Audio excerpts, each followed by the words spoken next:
Hello दोस्तों, तो आज हम बात करेंगे पास्कल लॉ के बारे में। एग्जाम में ये जो पास्कल लॉ है वो 2 मार्क को आता है।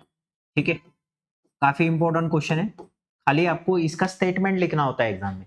ठीक है, तो स्टेटमेंट समझने से पहले हम लोग इसका कॉन्सेप्ट समझ लेंगे कि किस तरीके से ये पास्कल लॉ बताया गया है।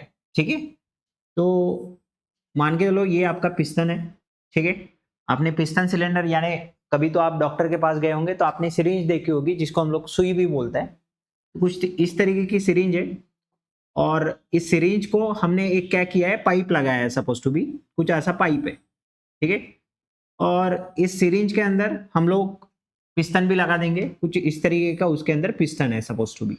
ठीक है, तो अब इसमें हम लोग एक लिक्विड डाल देंगे।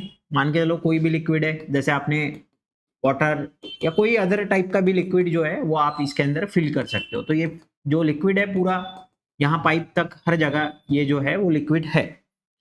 तो देखिए पास्कल लॉ क्या बोलता है। पास्कल लॉ ये बोलता है कि आप अगर किसी भी पॉइंट पे अगर प्रेशर अप्लाई करोगे, सपोज मान के लो मैंने ये पिस्टन के ऊपर फोर्स लगाया, तो इस पिस्टन के ऊपर का फोर्स एफ मान के चलेंगे और ये जो पिस्टन है उसका एरिया मान के चलेंगे ए, इतना एरिया है। तो मैं क्या कर रहा हूँ, फोर्स लगा रहा हूँ।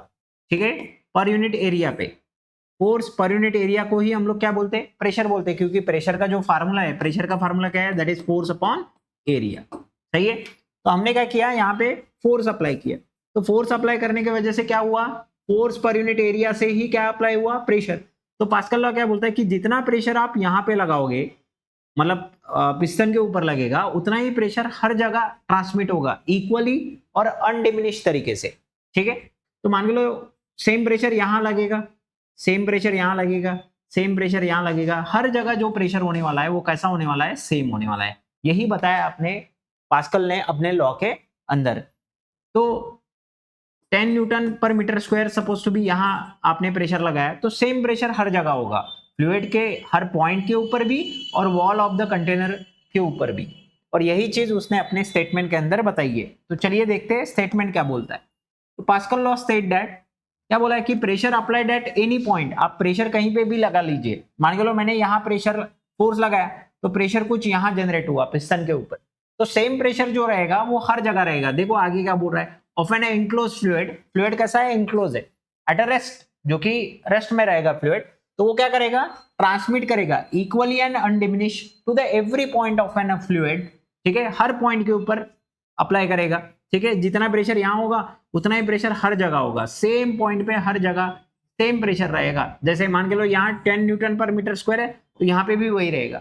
ठीक है, साथ में जितना प्रेशर आपने यहाँ जनरेट किया उतना वॉल ऑफ द कंटेनर के ऊपर भी उतना ही प्रेशर लगेगा, ये चीज बोल रहा है। ठीक है, and also the wall of the container. ठीक है, लेकिन यहाँ पे आपको एक चीज याद रखनी है, ये कॉमा के बाद का, that is provided that the effect of the gravity is neglected. मतलब आपको यहाँ पे ग्रेविटी कंसीडर नहीं करनी है। ग्रेविटी अब क्यों नहीं कंसीडर करनी है, ये चीज हम लोग समझते हैं।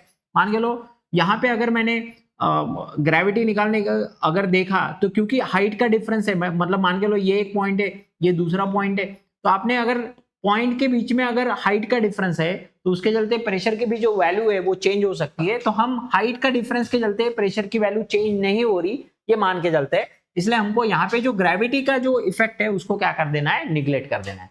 तो सिंपल आपको एग्जाम में ये स्टेटमेंट आपको लिखना है, आपको खाली स्टेटमेंट याद रखना है। तो एग्जाम में स्टेटमेंट क्या लिखोगे, सिंपल लिखना है, Pascal law state that the pressure applied at any point of an enclosed fluid at a rest transmitted equally and undiminished to the every point of the fluid and also to the wall of the container provided that the effect of gravity is neglected। इतना भी अगर आपने exam में लिख दिया तो भी आपको कितना मार्क मिल जाएगा, 2 मार्क मिल जाएगा।